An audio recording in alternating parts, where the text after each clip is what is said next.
نحمده ونصلي ونسلم على رسوله الكريم أما بعد فأعوذ بالله من الشيطان الرجيم بسم الله الرحمن الرحيم قال الله تبارك وتعالى في القرآن المجيد إن الله يحب التوابين ويحب المتطهرين آمنت بالله صدق الله مولانا العظيم۔ آج کے ہمارے درس کا عنوان ہے طہارت کے مسائل۔ طہارت پاکی کو کہا جاتا ہے، پاک صاف ہونے کو، اور اللہ تعالیٰ قرآن مجید میں ارشاد فرماتا ہے ان اللہ یحب التوابین و یحب المتطہرین، بے شک اللہ توبہ کرنے والوں کو اور پاک صاف رہنے والوں کو پسند فرماتا ہے۔ اور اسلام یہ ہمیں طہارت کا درس دیتا ہے، طہارت کا حکم دیتا ہے، جس طرح مشہور حدیث مبارکہ ہے الطہور شطر الایمان، کہ طہارت ایمان کا حصہ ہے۔ دوسرے لفظوں میں اس کو اردو میں اس طرح سے معروف کیا گیا کہ صفائی نصف ایمان ہے۔ تو ایک وہ شخص جو مسلمان ہوا ہے اور اب وہ عبادت کرنا چاہتا ہے، اسلام یہ کہتا ہے پہلے طہارت حاصل کرو۔ قرآن پڑھنا ہے تو لا یمسہ الا المطہرون، بغیر طہارت کے اسے چھو نہیں سکتے۔ نماز پڑھنی ہے تو فرمایا یا ایھا الذین آمنوا اذا قمتم الی الصلاۃ فاغسلوا وجوہکم وایدیکم الی المرافق وامسحوا برؤوسکم وارجلکم الی الکعبین، اے ایمان والو جب تمہارا نماز کا ارادہ ہو، نماز کے لیے اٹھو، تو پھر پہلے اپنے چہروں کو دھو لو، پھر ہاتھوں کو کونیوں سمیت دھو لو، پھر سروں کا مسح کرو اور پاؤں کو ٹخنوں سمیت دھو لو۔ اسی طرح سے غسل ہے تو اس کے بارے میں ارشاد فرمایا وَإِن كُنتُمْ جُنُبًا فَطَّهَّرُوا، کہ جب تم ناپاک ہو جاؤ تو خوب طہارت حاصل کر لو۔ طواف ہے یا مسجد میں آنا ہے تو فرمایا وَطَهِّرْ بَيْتِيَ لِلطَّائِفِينَ وَالْعَاكِفِينَ وَالرُّكَّعِ السُّجُودِ، میرے گھر کو پاک صاف رکھو۔ یعنی اسلام نے جتنی بھی عبادات ہیں ان تمام کے لیے طہارت کو لازمی شرط قرار دیا ہے۔ جس طرح آپ علیہ السلام کا فرمان فرمایا مفتاح الجنت الصلاۃ، جنت کی چابی وہ نماز ہے، ومفتاح الصلاۃ الطہور، اور نماز کی چابی طہارت ہے۔ یعنی جنت میں بغیر نماز کے نہیں جا سکتے اور نماز بغیر طہارت کے نہیں ہو سکتی۔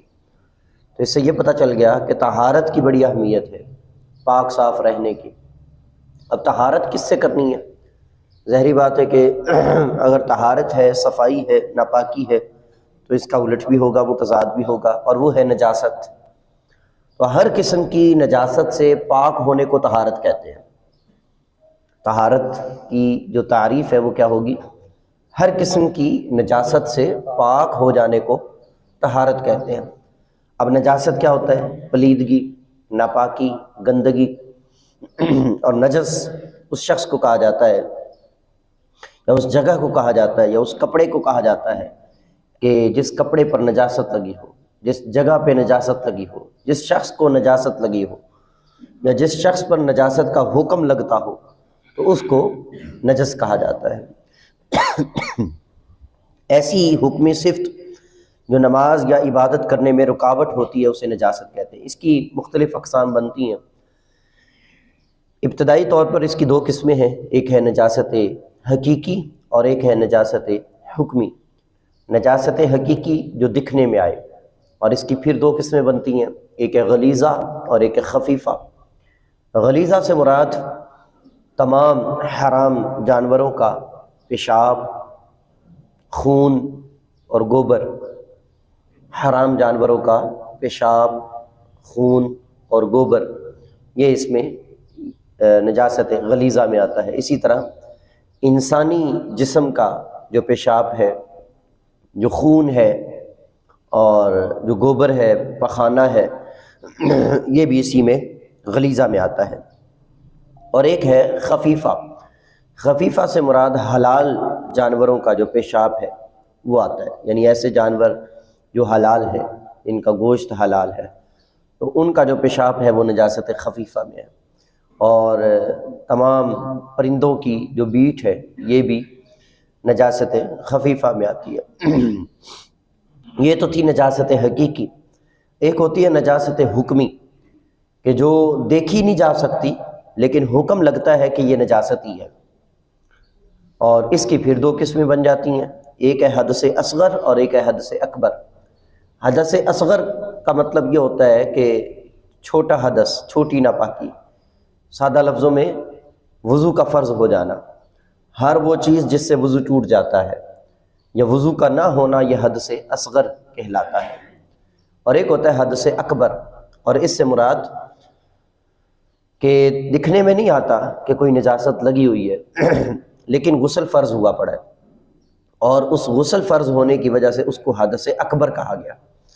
تو یہ نجاست کی ابتدائی اقسام ہے۔ ویسے تو اس کی اقسام میں عینی اور حکمی بھی آتا ہے۔ ایک وہ نجاست ہے کہ جس کو محسوس کیا جا سکتا ہے، مشاہدے میں آتی ہے، جس طرح یہ میں نے ذکر کیا، پیشاب، پخانہ، وضو کا نہ ہونا وغیرہ وغیرہ۔ لیکن کچھ چیزوں کو قرآن مجید میں اللہ تعالیٰ نے حکمی طور پر بھی نجس قرار دیا ہے، جس طرح فرمایا انما المشرکون نجس فلا یقربوا المسجد الحرام، یہ مشرکین تو ناپاک ہیں۔ پھر فرمایا انما الخمر والمیسر والانصاب والازلام رجس من عمل الشیطان، کہ یہ شراب، جوا، پانسے اور یہ اس طرح کے جتنے کھیل ہیں جس میں جوا آتا ہے، تو فرمایا یہ سب شیطانی کام ہے اور ناپاکی کے کام ہے۔ تو وہاں پر اللہ تعالیٰ نے یہ جو ناپاکی قرار دیا یہ حکمی طور پر قرار دیا۔ بہرحال حدث اصغر سے اور حدث اکبر سے، نجاست غلیظہ سے اور نجاست خفیفہ سے اپنے آپ کو پاک رکھنا، یہ طہارت کہلاتا ہے۔ میں دوبارہ عرض کر دیتا ہوں، حدث اصغر سے یعنی وہ چیزیں جن سے وضو فرض ہو جاتا ہے، حدث اکبر سے یعنی کہ وہ چیزیں جن سے غسل فرض ہو جاتا ہے، نجاست غلیظہ سے یعنی کہ تمام حرام جانوروں کا گوشت، پخانہ، خون اور انسانی جسم کا خون، پخانہ اور پیشاب، اور نجاست خفیفہ سے یعنی حلال جانوروں کا پیشاب اور پرندوں کی بیٹ۔ یہ تمام اقسام سے پاک صاف ہو جانے کو طہارت کہتے ہیں۔ اگر کوئی شخص یہ کہتا ہے میں طہارت حاصل کرنا چاہتا ہوں تو لازمی اور ضروری ہے کہ وہ ان تمام چیزوں سے اپنے آپ کو پاک صاف کر لے۔ اب طہارت یہ بنیادی شرط ہے نماز کی، اور اس کے ضمن میں تین باتیں آتی ہیں: جسم پاک ہو، کپڑے پاک ہوں، جس جگہ نماز پڑھنی ہے وہ جگہ پاک صاف ہو۔ اگر جگہ گندی ہوگی تو بھی نماز نہیں ہوگی، کپڑے گندے ہوں گے، ناپاک ہوں گے تو بھی نماز نہیں ہوگی، اور اگر جسم ناپاک ہوگا تو بھی نماز نہیں ہوگی۔ تو تینوں چیزوں کا، جسم، جگہ اور کپڑے، ان کا پاک صاف ہونا عبادت کے لیے لازمی اور ضروری ہے۔ اگر ہاتھوں کو قرآن سے لگانا ہے، وضو ہے لیکن ہاتھوں پر نجاست لگی ہوئی ہے تو وضو پر تو اثر نہیں پڑا، لیکن ہاتھ تو گندے ہیں نا، جسم تو گندا ہے نا، اس گندے جسم کے ساتھ قرآن کو نہیں چھو سکتے۔ ایک شخص یہ کہتا ہے کہ جی میں نے بڑا احرام صاف ستھرا پہنا ہوا ہے، اگرچہ صاف ستھرا احرام پہنا ہوا ہے لیکن غسل فرض ہے، لیکن وضو فرض ہوا پڑا ہے۔ تو اب ایسی صورت میں بغیر وضو یا بغیر غسل کے اس کا خانہ کعبہ کو چھونا یہ ادب کے خلاف ہے، یا اس کا مطاف کی جگہ پہ غسل فرض ہونے کے ساتھ وہاں جانا یہ منع ہے۔ تو یہ چند چیزیں ہیں کہ جس کی بنا پہ طہارت کا خیال رکھنا لازمی اور ضروری ہو جاتا ہے۔ اب اس میں جو بنیادی باتیں ہیں وہ تین ہیں، ایک ہے وضو، ایک ہے غسل اور ایک ہے تیمم۔ کتنی چیزیں ہیں جی؟ تین: وضو، غسل اور تیمم۔ چوتھی چیز آ جاتی ہے کہ نجاست کو اپنے سے دور کرنے کا طریقہ، یعنی کسی ناپاک شے کو پاک کرنے کا طریقہ۔ تو وضو سے پہلے، غسل سے پہلے، تیمم سے پہلے اس چوتھی بات کا خیال رکھا جائے گا کہ پہلے جو نجاست لگی ہوئی ہے اس کو دور کیا جائے۔ یہ جو وضو سے پہلے استنجا کیا جاتا ہے یہ اسی لیے کیا جاتا ہے، غسل سے پہلے جو استنجا کرنے کا حکم ہے وہ اسی وجہ سے ہے، بلکہ یہ جو فرض غسل ہے مباشرت کی بنا پہ یا احتلام کی بنا پہ، ان دونوں صورتوں میں بھی حکم یہ ہے، غسل کا طریقہ یہ ہے کہ سب سے پہلے اس جگہ کو صاف کیا جائے جہاں نجاست لگی ہوئی ہے۔ تو یہ چیز لازمی اور ضروری ہے کہ نجاست والی جگہ کو پاک کرنا، یا نجاست والے کپڑے کو پاک صاف کرنا، یا نجاست والے جسم کو پاک صاف کرنا۔ اب اس کو پاک کرنے کا طریقہ کیا ہے کہ اس پر پانی بہایا جائے۔ کچھ چیزیں ایسی ہوتی ہیں کہ جن کو دھونا ممکن ہے، تو اس کو دھو لیا جائے اور 3 دفعہ دھویا جائے، بار بار دھویا جائے اس کو، جب تک تسلی نہ ہو جائے۔ یعنی کچھ چیزوں کی نجاستوں کی چکناہٹ ہوتی ہے، وہ چکناہٹ ختم نہ ہو جائے۔ کچھ چیزوں کا رنگ ہوتا ہے، وہ رنگ نہ ختم ہو جائے۔ جس طرح پاخانہ ہے، عام طور پر وہ رنگ چھوڑ جاتا ہے، تو اگر پاخانہ ہے تو اس کا رنگ ہے، تو وہ اس کو اس طرح دھونا کہ اس کے وہ جو رنگ کے اثرات ہیں وہ ختم ہو جائے۔ پیشاب ہے یا منی ہے، مزی ہے، ودی ہے، تو یہ چیزیں ایسی ہیں جو چکناہٹ والی ہیں، تو ان کی چکناہٹ ختم ہو جائے۔ اسی طرح استنجا کرنے میں جو پخانہ ہے، تو جسم کو جو صاف کرنا ہے، شرمگاہ کو جو صاف کرنا ہے، اس میں اس چیز کا خیال رکھنا ہے کہ بھی ہر قسم کی چکناہٹ ختم ہو جائے۔ نظر تو نہیں آ رہا، لیکن چکناہٹ کو محسوس کرتے ہوئے اس کو ختم کریں گے، اس کو دور کریں گے، اور یہی جو ہے وہ طہارت ہوگی۔ تو کوئی بھی کپڑا ہے، کوئی چیز ہے جس کو دھونا ممکن ہے، اس کو اس طریقے سے دھویا جائے گا۔ کچھ چیزیں ایسی ہیں جن کو دھونا ممکن نہیں ہوتا، جس طرح میٹرس ہے، کوئی موٹا گدا، رضائی، یا ایسی کوئی اور چیز ہے، جس طرح یہ ہمارا قالین ہے، کوئی اور ایسی چیز ہے کہ جس کو وہیں پر اسی موقع پہ اس کو دھونا کرنا ممکن نہیں ہے، تو اس کے لیے حکم یہ ہوتا ہے کہ پھر اس کو 2 صورتیں ہیں۔ ایک تو یہ ہے کہ گیلا کپڑا لے کر اس کے اوپر رگڑ دیا جائے، اس سے وہ جو اثرات لگے ہوئے ہیں ان کو دور کیا جائے، وہی چکناہٹ دور کی جائے، اور وہی رنگ اور وہی اثر اور وہی داغ ختم کرنے کی کوشش کی جائے۔ اور دوسرا طریقہ یہ ہوتا ہے اس کو خالی چھوڑ دیا جائے، اور یہ نجاست پہ ڈیپینڈ کرتا ہے نجاست کیسی ہے۔ خالی چھوڑ دینے سے مراد یہ خشک ہونے دیا جائے، اور جب خشک ہو جائے تو اس کو رگڑ دیا جائے اور اس کو جو ہے وہ خرچ دیا جائے۔ تو اس طریقے سے نجاست کو دور کیا جا سکتا ہے۔ یہ ہے نجاست کو دور کرنے کے طریقے۔ اب آ جائیں وضو کی طرف، تو وضو میں پہلے نیت کریں گے، میں پاک ہونے لگا ہوں، صاف ہونے لگا ہوں، مجھے ثواب ملے گا۔ اور اس کے بعد یہ عام طور پر لوگوں کو وضو کرنے میں بڑی بڑی کوتاہیاں کرتے ہیں لوگ، تو اس کے وضو کے کچھ مستحبات بھی ہیں، وضو کی سنتیں بھی ہیں، وضو کے مکروہات بھی ہیں۔ یہ ساری چیزوں کو ہمیں دیکھنا چاہیے۔ یعنی بعض اوقات ایسا ہوتا ہے زندگیاں گزر جاتی ہیں وضو کرتے ہوئے، لیکن جو صحیح طریقہ ہے وہ نہیں آتا۔ غسل آج کے نوجوان نسل کا یہ مسئلہ ہے، غسل فرض ہونے کا بھی نہیں پتہ، غسل فرض کب ہوتا ہے، اور غسل اگر فرض ہو گیا تو وہ کرنا کیسے ہے یہ بھی نہیں پتہ۔ ماں کا فرض بنتا ہے اپنی جوان بچی کو یہ ساری چیزیں بتائے، سکھائے اور پریکٹیکلی بتائے، اور جو بچہ ہے یہ باپ کی یا استاد کی ذمہ داری ہے کہ وہ نوجوان بچے کو یہ باتیں ساری سمجھائے اور سکھائے۔ تو الحمدللہ اس کتاب کے اندر جو ہم نے کتاب ترتیب دی ہے، اس کتاب کے اندر یہ ساری چیزیں، طہارت کی بھی ساری چیزیں اس میں مینشن ہے، وضو، غسل، تیمم، مسح اور اس طرح کی ساری چیزیں اس میں موجود ہیں۔ تو ایک تو جگہ پاک صاف ہونی چاہیے جہاں وضو کرنا ہے۔ واش روم میں عام طور پر لوگ سوال کرتے ہیں، ذہن میں سوال آتا ہے جی واش روم میں وضو کر سکتے ہیں یا نہیں کر سکتے؟ تو واش روم میں وضو کرنے میں حرج نہیں ہے، وضو کا پانی وہاں نہ گرے جہاں پیشاب گرتا ہے ڈائریکٹلی، اگرچہ جانا تو گٹر میں ہی ہے پانی، لیکن ڈائریکٹلی وہاں پانی نہ گرایا جائے، یعنی وہاں بیٹھ کر وضو نہ کیا جائے جہاں استنجا کیا جاتا ہے، جہاں پیشاب پخانہ کیا جاتا ہے، وہاں بیٹھ کر وضو نہ کیا جائے۔ اگر بیسن لگا ہوا ہے واش روم میں ہی تو پھر کر لیا جائے۔ البتہ دعائیں جو ہیں وہ وہاں نہیں پڑھی جائیں گی، زبان سے نہیں پڑھی جائیں گی، دل میں پڑھی جائیں گی۔ یہاں داخل ہونے سے پہلے جس طرح عام طور پر استنجا نہیں کرنا، پیشاب پخانہ نہیں کرنا، لیکن صرف وضو کی غرض سے اندر واش روم میں داخل ہو رہے ہیں، تو پہلے ہی باہر سے بسم اللہ پڑھ کے، کیونکہ بسم اللہ امام شافعی کے نزدیک بسم اللہ پڑھنا یہ ضروری اور لازمی ہے وضو میں۔ امام ابو حنیفہ رحمۃ اللہ علیہ کے نزدیک یہ صرف سنت ہے۔ حدیث لا وضوء لمن لم یذکر اسم اللہ کی تحت، کہ وضو نہیں اس کا جو بسم اللہ نہ پڑھے، تو مطلب حدیث میں یہ ہے کہ کامل نہیں ہے اس کا وضو۔